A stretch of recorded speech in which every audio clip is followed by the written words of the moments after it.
Assim diz a palavra de Deus: bem-aventurado é aquele que não anda no conselho dos ímpios, não se detém no caminho dos pecadores, nem se assenta na roda dos escarnecedores. Pelo contrário, o seu prazer está na lei do Senhor, e na sua lei medita de dia e de noite. Ele é como árvore plantada junto a uma corrente de águas, que no devido tempo dá o seu fruto, e cuja folhagem não murcha, e tudo o que ele faz será bem-sucedido. Os ímpios não são assim, são porém como a palha que o vento dispersa. Por isso, os ímpios não prevalecerão no juízo, nem os pecadores na congregação dos justos. Pois o Senhor conhece o caminho dos justos, mas o caminho dos ímpios perecerá. Amém. Feche seus olhos, vamos ter mais uma palavra de oração. Querido Deus, nós estamos diante da Tua palavra, que é viva e eficaz, e nós anunciamos aqui, declaramos aqui a nossa total dependência no Senhor, ó Pai, assim como a Tua palavra mesmo já falou ao nosso coração, ó Deus. Por isso, nós desejamos, nós temos sede, nós temos fome da obra que o Teu Santo Espírito tem para os nossos corações nessa noite. Em nome de Jesus, amém e amém. Queridos, certamente o livro de Salmos é um dos livros mais visitados das nossas Bíblias. É um livro que expressa muito do sentimento humano, é um livro que expressa muito daquilo que nós oramos a Deus, e não é estranho, não é diferente você na sua leitura devocional, você mergulhando no livro de Salmos, enxergar uma palavra, uma expressão, enxergar uma oração que toca um lugar sensível no seu coração, porque você gostaria de dizer aquelas palavras. Nós nos identificamos muito com as orações, com os cânticos, com os louvores, com as palavras, com os clamores presentes no livro de Salmos. E o livro de Salmos é o livro mais longo da Bíblia, que abrange 1000 anos de literatura. Então veja, nós temos acesso ao clamor de diferentes pessoas que no espaço de 1000 anos vivenciaram diferentes experiências e registraram as orações, os cânticos, as petições, os clamores diante do Senhor.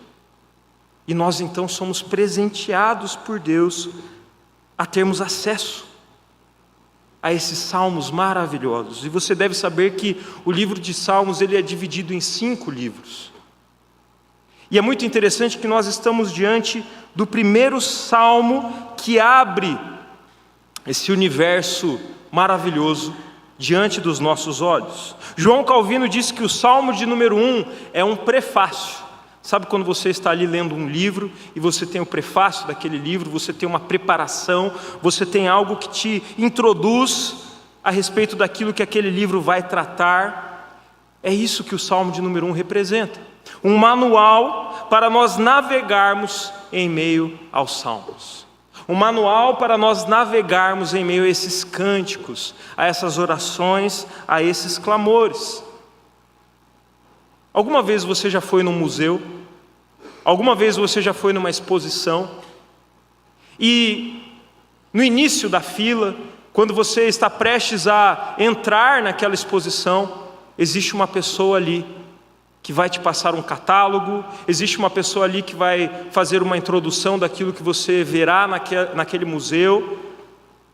Existe ali alguém que serve como um guia para você, explicando como será o seu tour, como será a sua jornada naquele local. O Salmo de número 1 é justamente esse grande e belo portal, esse guia que nos dá acesso a um santuário maravilhoso de Deus, onde nós podemos encontrar orações belíssimas que expressam aquilo que o nosso próprio coração carrega na nossa relação, no nosso relacionamento com Deus. Agora é muito interessante porque quando nós falamos do Salmo de número 1, ele tem características muito peculiares, diferente de outros salmos que nós vamos nos deparar na Bíblia. Ele serve como uma palavra de instrução, guarde isso. O Salmo de número 1 serve como uma palavra de instrução. Ele tem uma linguagem sapiencial, ou seja, ele tem uma linguagem de sabedoria. Nós vamos encontrar palavras aqui que nos remetem aos livros de Provérbios, aos livros de Eclesiastes, porque estes livros carregam sabedoria, instrução para vivermos, instrução para existirmos nesse mundo. E o Salmo de número 1, então, de maneira muito peculiar, ele vai direto ao ponto. Ele não tem rodeios, ele não tem firulas, ele não tem mimimi. O que ele vai fazer? Ele vai nos apresentar dois caminhos. Ele vai apontar para nós dois caminhos: o caminho daquele que é bem-aventurado e o caminho daquele que é ímpio.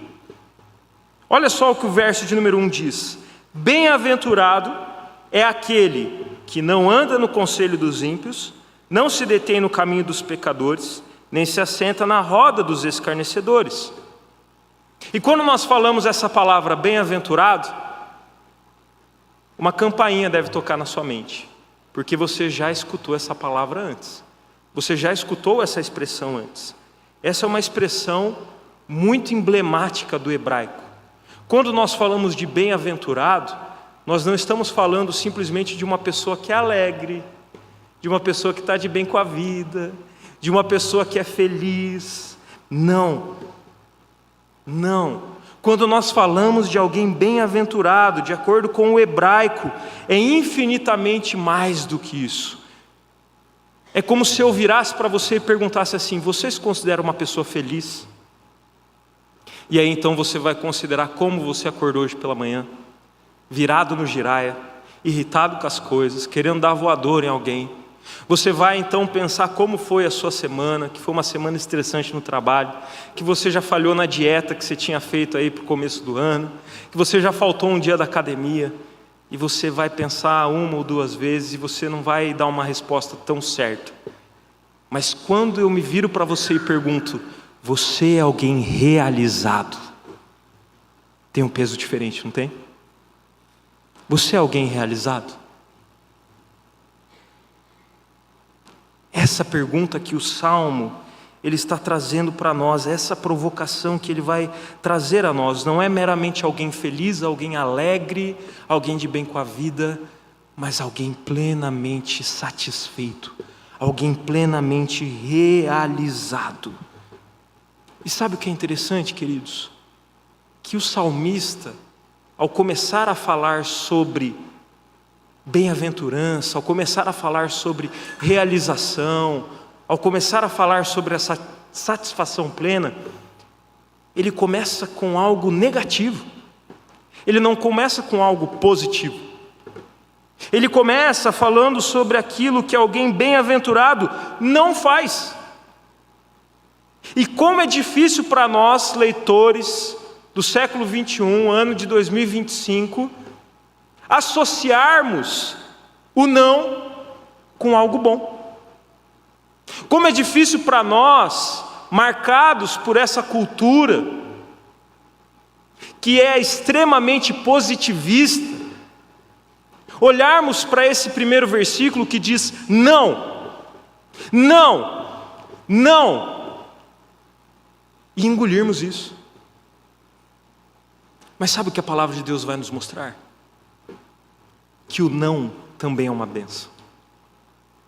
Sabe o que a palavra de Deus vai nos mostrar?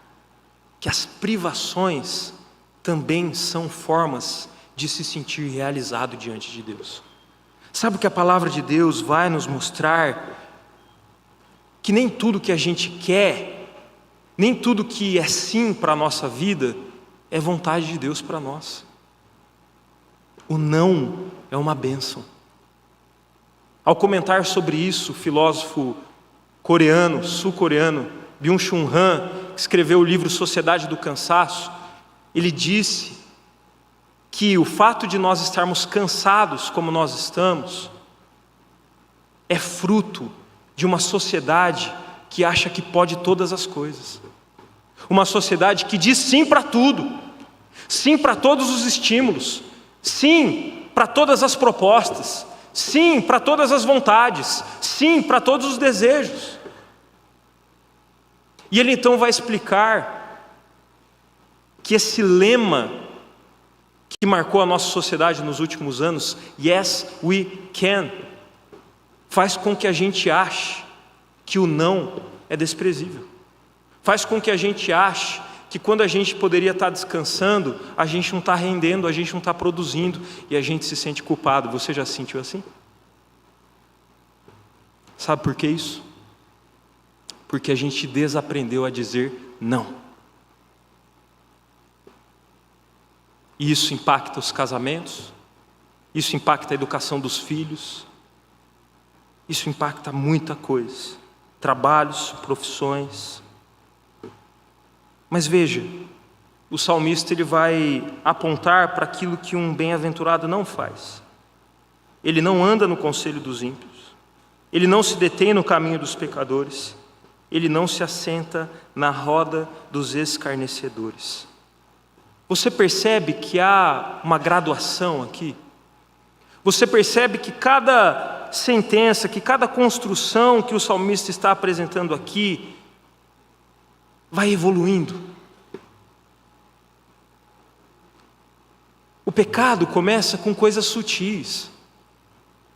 O pecado começa com uma proposta no jardim. Quem imaginaria que ia terminar com morte? É assim nas nossas vidas. Esse flerte com o pecado, ele começa com coisas pequenas, com detalhes. Você começa andando no conselho dos ímpios, e você acha aquilo divertido, bacana, revolucionário, inovador. Você então se detém no caminho dos pecadores. Você começa a dar moral para aquilo. Você começa a achar que aquilo se aplica a você também. Quem sabe não é uma boa ideia seguir esse conselho? E então, você, logo mais ou logo menos, está sentado na roda dos escarnecedores. Você despreza a Deus. Você despreza a palavra de Deus. Você despreza o caráter de Deus. É gradativo. E é justamente isso que o salmista está alertando aqui. Porque o mundo em que nós vivemos é uma disputa de cosmovisões diferentes. O mundo em que nós vivemos, e todos os logismos, todas as logias de ideologias, apresentam para nós universos sedutores, que vão falar ao nosso coração, que vão nos seduzir. E logo mais ou logo menos, as pessoas que encaram essa escadaria, elas estarão no fundo do poço, porque elas estarão assentadas junto com os escarnecedores. Elas estarão imersas numa cosmovisão que nega Deus e que nega a verdade do Evangelho. O que fazer então? Qual é a solução então?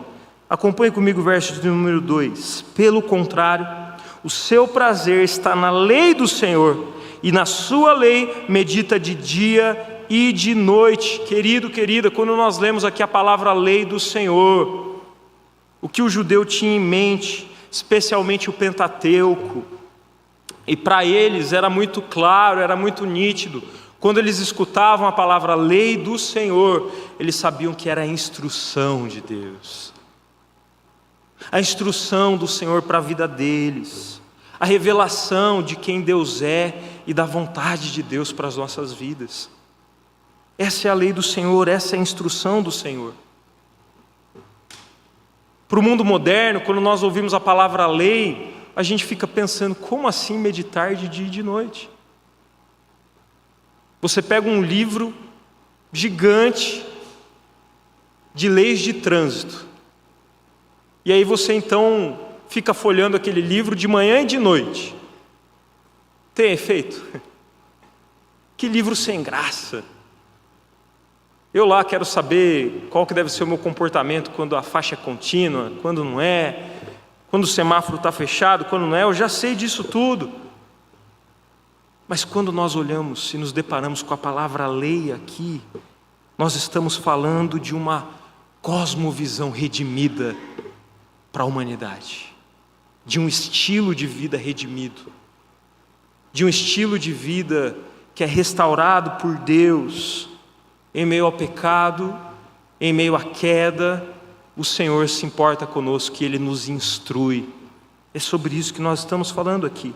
Por isso nós não estamos falando meramente de um conhecimento, como se fosse uma apostila que uma pessoa racionalmente, ela vai olhar para tudo aquilo que está escrito ali e agora a minha vida faz sentido. Não!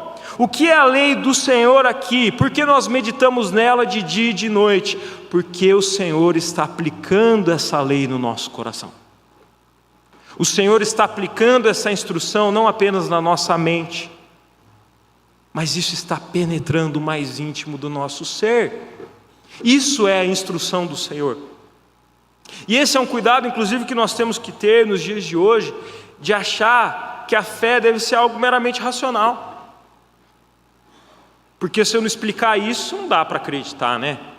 Se eu não tiver pontos científicos para provar aquilo, não é possível que tenha acontecido. Se eu não conseguir encaixar isso na história acadêmica, não foi bem assim, a gente não sabe como foi. A fé precisa superar a nossa mente, que é do tamanho de uma latinha de refrigerante, como diria Francis Chan. O nosso problema é querer encaixar o oceano da divindade de Deus numa latinha de refrigerante, que é a nossa mente. O salmista está apontando para a instrução do Senhor. E ele faz isso, queridos, de maneira muito poética, de maneira muito artística, porque olha só o que ele vai dizer no verso de número 3.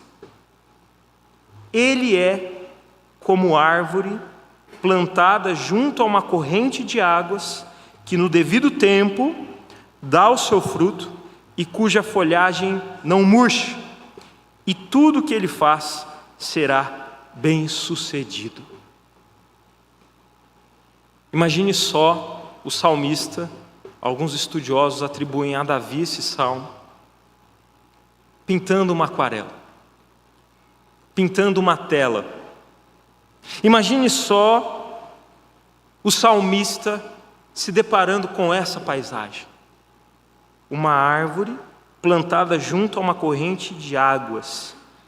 Imagine essa árvore cheia de frutos, imagine essa árvore com uma folhagem vigorosa que não murcha. Imagine a cena que o salmista estava observando naquele momento. Como se nós estivéssemos diante de uma tela, diante de um quadro, diante de uma pintura lindíssima. E o salmista, ele começa pelo começo de tudo, pelas raízes dessa árvore. Então comece a imaginar raízes que estão firmadas num solo muito fértil, porque elas estão plantadas junto a um rio, junto à corrente de águas, junto a um ribeiro. Imagine então a absorção dessas raízes.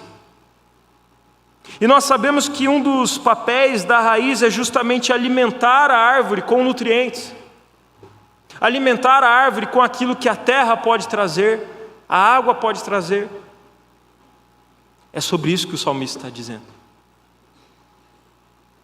Bem-aventurado é aquele que é alimentado, que é nutrido como uma árvore plantada junto às correntezas, junto ao rio. A raiz tem o papel de ancorar a árvore, sustentar o crescimento dela, para que ela possa crescer, se desenvolver, fortalecer, para que quando a tempestade venha, para que quando um raio venha, para que quando ataques aconteçam, essa árvore esteja firme, essa árvore esteja ancorada. Bem-aventurado é aquele que medita na instrução do Senhor e que é ancorado e firme como uma árvore. O salmista continua, ele passa a apontar agora para os frutos, e ele diz: bem-aventurado é aquele que no devido tempo dá o seu fruto. Ele é como essa árvore que tem raízes fortes, bem nutrida, bem ancorada, mas ela não é simplesmente bonita por fora. Ela não simplesmente agrada os olhos, mas ela dá bons frutos. Ela tem uma razão de ser, ela tem uma missão. E queridos, o que nós vamos aprender a partir da palavra de Deus é que os nossos frutos, o fruto de uma pessoa bem-aventurada, é um reflexo da obra que Deus está operando em nós. É isso que o apóstolo Paulo escreve, por exemplo, em Gálatas 5, 22 e 23. Mas o fruto do Espírito é amor, alegria, paz, longanimidade, benignidade, bondade, fidelidade, mansidão, domínio próprio. Contra estas coisas não há lei. Esse é o fruto do Espírito para as nossas vidas. E perceba que quando nós falamos de amor, perceba que quando nós falamos de alegria, perceba que quando nós falamos de paz, longanimidade, benignidade, bondade, fidelidade, perceba que quando nós falamos de mansidão, domínio próprio, Deus está interessado na maneira que nós lidamos uns com os outros, porque o fruto é isso. O fruto, ele não serve para benefício próprio da árvore, mas ele vai alimentar outros. Inclusive, se um fruto passa do ponto, isso não é muito legal. Inclusive, se uma árvore não dá frutos, isso não é tão interessante. Mas olha o trabalho que Deus opera naquele que é bem-aventurado. Ele dá frutos no devido tempo. Pessoas ao redor dele são beneficiadas. Mas a palavra de Deus continua e eu quero chamar a sua atenção para isso. Porque o salmista, além de apontar para as raízes, para onde essa árvore está plantada, além de falar dos frutos que são dados no devido tempo, ele vai falar também a respeito da folhagem dessa árvore. Ele vai dizer que a folhagem dessa árvore não murcha. Não murcha. E você já deve ter passado por essa experiência, onde, ou para encontrar o endereço de alguém, ou para passar um endereço para uma outra pessoa, você usou como referência uma árvore. Você usou como referência um ipê muito florido. Você usou como referência uma árvore grande, para que aquela pessoa pudesse identificar o endereço, ou para que você mesmo pudesse se orientar quando você encontrasse esse endereço. Sabe por quê, queridos? Muitas vezes as árvores, elas servem de ponto de referência para nós. Os nossos olhos se encantam ao ver uma árvore que tem flores bonitas, não é verdade? Os nossos olhos se encantam ao ver uma árvore que tem uma folhagem bonita, vistosa. O que isso nos ensina a respeito daquele que é bem-aventurado? Que nós devemos ser ponto de referência para as pessoas. Uma árvore bonita chama atenção, positivamente, não negativamente. Uma árvore bonita serve como ponto de referência. Uma árvore bonita serve como um ponto de beleza em meio ao caos. Um ponto de beleza em meio ao caos. E é muito interessante o salmista trabalhar o fato de que a folhagem dessa árvore, ela não murcha. Porque essa árvore, ela está plantada junto à corrente de águas. Ou seja, não importam os ciclos que aconteçam ali, não importam as estações, aquela árvore permanece firme. Medite em como isso se aplica à nossa caminhada cristã. Nós vivemos diferentes ciclos, não vivemos? Nós vivemos diferentes estações, não vivemos? Tem dia que parece que a nossa vida é um verão, ensolarado, bonito. Tem dia que parece que é inverno, cinzento, para baixo.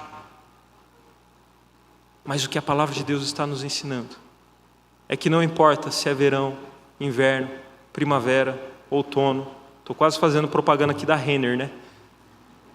Não importa a estação, as nossas folhas, a nossa folhagem deve permanecer vistosa, elas não podem murchar.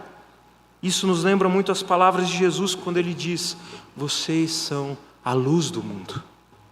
Não se pode esconder uma cidade situada no alto de um monte, nem se acende uma lamparina para colocá-la debaixo de um cesto, mas num lugar adequado, onde ilumina bem todos que estão na casa. Assim brilhe também a luz de vocês diante dos outros, para que vejam as boas obras que vocês fazem e glorifiquem o Pai de vocês que está nos céus. Sabe o que é isso? É uma responsabilização para cada um de nós que conhecemos a palavra de Deus.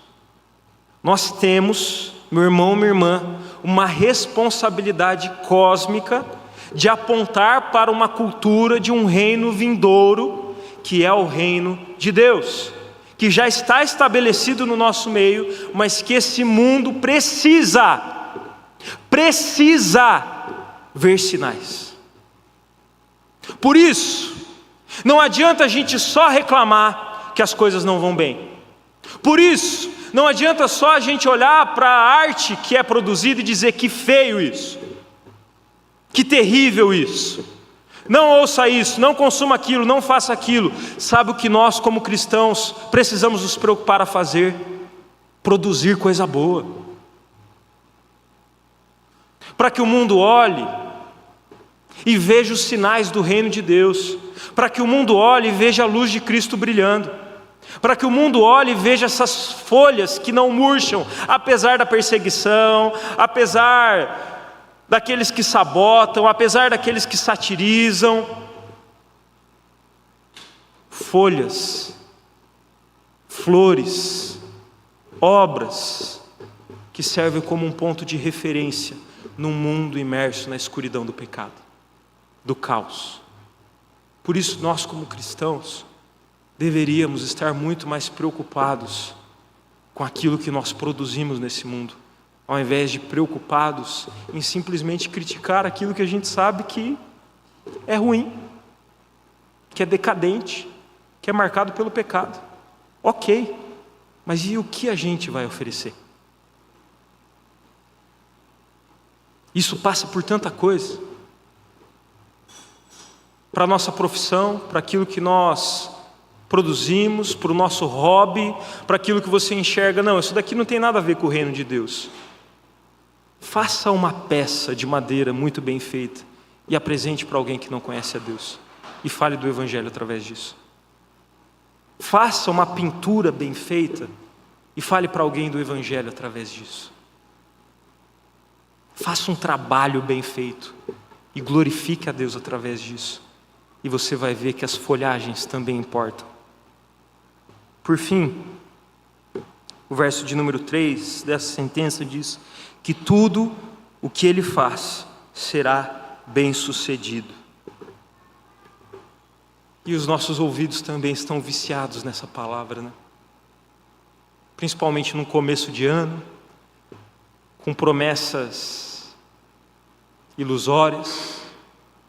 2025 vai ser o melhor ano da sua vida, porque você pagou o ingresso para estar aqui. 2025 vai ser o melhor ano da sua vida, porque você está dando ibope para a gente. Em meio a essas falsas promessas de sucesso, a palavra de Deus nos apresenta a palavra bem-sucedidos. E a gente não precisa ter medo dessa palavra não, irmão. Que às vezes a gente quer fugir de algumas palavras porque elas estão viciadas aí fora, né? Nos meios de comunicação, nas mídias. E a gente não precisa fugir não. Porque eu quero convidar você a refletir no que o salmista está querendo dizer a respeito do que é ser bem-sucedido, do que é ser bem-aventurado. E quando eu disse para você que Essa palavra bem-aventurado provavelmente tocou um sino na sua cabeça, te lembrou alguma coisa? O Evangelho de Mateus, capítulo 5, do verso 3 ao verso de número 12, é o momento em que Jesus está ensinando a multidão, e ele então vai falar sobre o que é ser bem-aventurado. Ele vai dizer a respeito de quem é bem-aventurado, e ele começa dizendo assim: bem-aventurados os pobres em espírito, porque deles é o reino dos céus. Bem-aventurados os que choram, porque serão consolados. Bem-aventurados os mansos, cadê o Gabriel Manso para dizer aleluia, né? Porque herdarão a terra. Bem-aventurados os que têm fome e sede de justiça, porque serão saciados. Bem-aventurados os misericordiosos, porque alcançarão misericórdia. Bem-aventurados os limpos de coração, porque verão a Deus. Bem-aventurados os pacificadores, porque serão chamados filhos de Deus. Bem-aventurados os perseguidos por causa da justiça, porque deles é o reino dos céus. Bem-aventurados são vocês, quando por minha causa os insultarem, os perseguirem e mentindo disserem todo mal contra vocês. Alegrem-se, exultem, porque é grande a sua recompensa nos céus, pois assim perseguiram os profetas que vieram antes de vocês. Olha o conceito de sucesso que Jesus está apresentando aqui.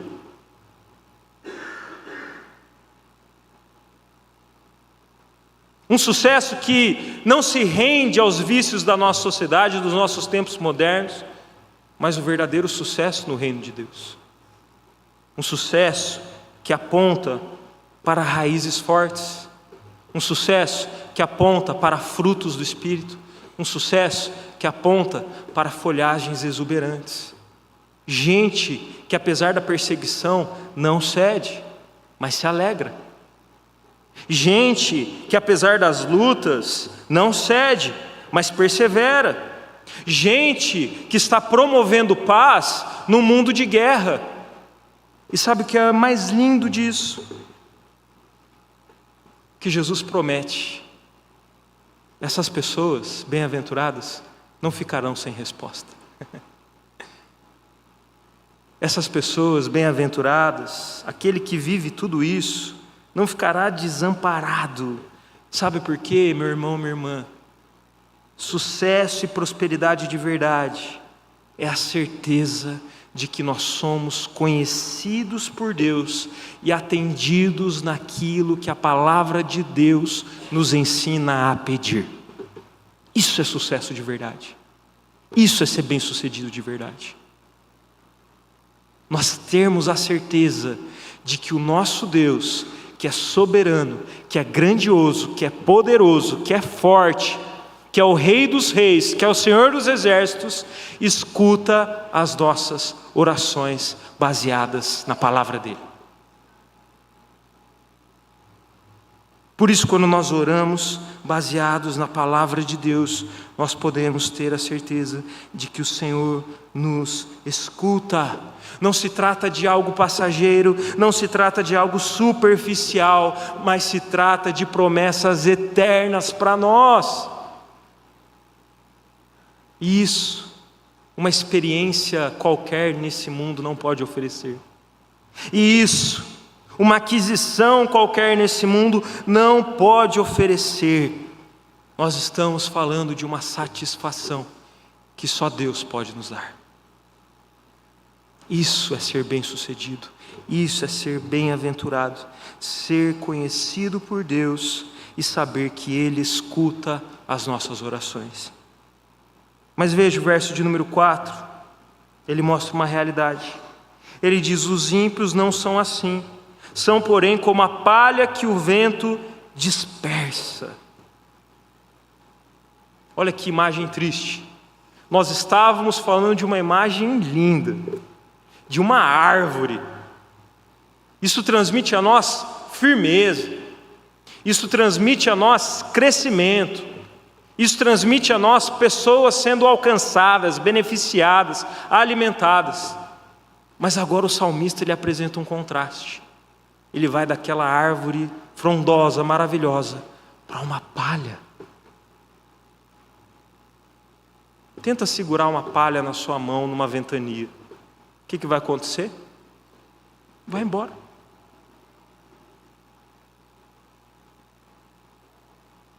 Não sei se você já viu, para quem acordava às 5 horas da manhã de domingo de vez em quando e assistia Globo Rural, aquelas cenas em que os agricultores estão ali chacoalhando o fruto que eles colheram. E o que acaba voando ali? Palha. Sabe por quê? Porque a palha é vazia. Porque a palha é efêmera. Porque a palha vai com o vento. Porque a palha não tem propósito. E olha que triste é a forma que o salmista apresenta a vida daqueles que não creem, que não confiam em Deus, mas que desprezam o Senhor, que são escarnecedores, que são ímpios. Essas pessoas, elas vão embora com o vento. Quem despreza a Deus não dá frutos, dá trabalho, porque precisa queimar, porque precisa limpar. Quem é como palha dá vexame, porque não consegue ter uma folhagem bonita, não consegue apontar para os sinais do reino de Deus. Pelo contrário, apontam para sinais de um reino de trevas, decadente, anti-Deus. É por isso, queridos, que a vida longe de Deus é uma vida miserável, é uma vida inútil, é uma vida sem sentido. E é por isso que o salmista continua dizendo: por isso, os ímpios não prevalecerão no juízo, nem os pecadores na congregação dos justos, pois o Senhor conhece o caminho dos justos, mas o caminho dos ímpios perecerá. Isso é muito grave, isso é muito sério. Porque quando nós falamos aqui da palavra conhecer, você precisa entender que ela tem relação com intimidade. A palavra conhecer, quando essa expressão é utilizada na palavra do Senhor, pode saber que isso tem conexão com intimidade, com relacionamento. Por isso, muita atenção, a pior coisa que uma pessoa pode escutar na sua vida não é ouvir do médico: você só tem 1 mês de vida, por mais que isso seja terrível. A pior coisa que uma pessoa pode escutar na sua vida não é da namorada que se vira para o namorado e diz: o problema não é você, sou eu. Isso é péssimo, mas não é a pior coisa que poderia acontecer na sua vida. A pior coisa que uma pessoa poderia escutar na sua vida não é do chefe dizendo: você está demitido, ainda que isso seja aterrorizante. Como é que vai ser o mês que vem? Queridos, a pior coisa que alguém poderia escutar é dos lábios, é da boca do próprio Jesus dizendo: eu não te conheço, afaste-se de mim. Isso é aterrorizante de verdade. Isso é assustador de verdade. Isso deve trazer arrepios. Isso deve fazer as pernas amolecerem. É isso que Jesus diz em Lucas 13, 24 e 25. Esforcem-se por entrar pela porta estreita, pois eu afirmo a vocês que muitos procurarão entrar, mas não conseguirão. Quando o dono da casa se tiver levantado e fechado a porta, e vocês do lado de fora começarem a bater, dizendo: Senhor, abra a porta para nós, ele responderá: não sei de onde vocês são. Então vocês dirão: comíamos e bebíamos com o Senhor, além disso o Senhor ensinava em nossas ruas. Mas ele dirá a vocês: não sei de onde vocês são. Afastem-se de mim, vocês todos que praticam o mal. É por isso que bem-aventurado é aquele que o Senhor conhece o caminho. É aquele que pode declarar de todo o seu coração: eu creio em Cristo Jesus, o caminho, a verdade e a vida. Aleluia, louvado seja Deus.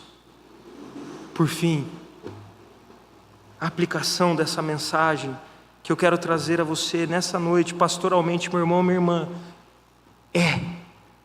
faça uma leitura de si mesmo.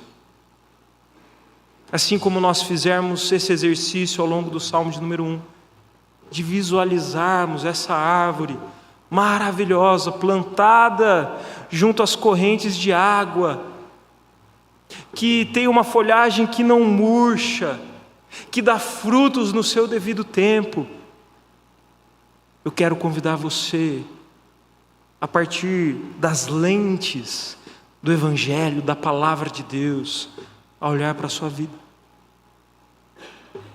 Observe as suas raízes, elas estão sendo nutridas do Senhor, elas estão sendo alimentadas pelo recurso que o Senhor tem para você, pela instrução do Senhor na sua vida, ou elas têm sido alimentadas por qualquer outra coisa.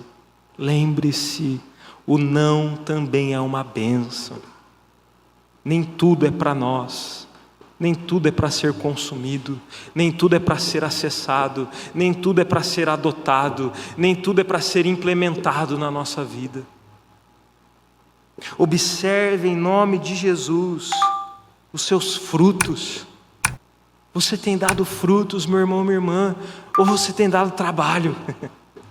Sendo que Deus te chamou para ser irrepreensível na palavra dele. Deus está nos chamando para dar frutos nas vidas uns dos outros, na caminhada uns dos outros. É a obra de Deus, do Espírito Santo no nosso coração, é o reflexo disso nas nossas relações, nos nossos relacionamentos. E por fim, as suas folhagens estão vistosas. Você tem sido um ponto de referência nesse mundo, ou você tem sido um ponto de vexame? As pessoas podem olhar para você e se interessarem por aquilo que Deus tem para esse mundo, por aquilo que Deus tem para o seu povo, por aquilo que Deus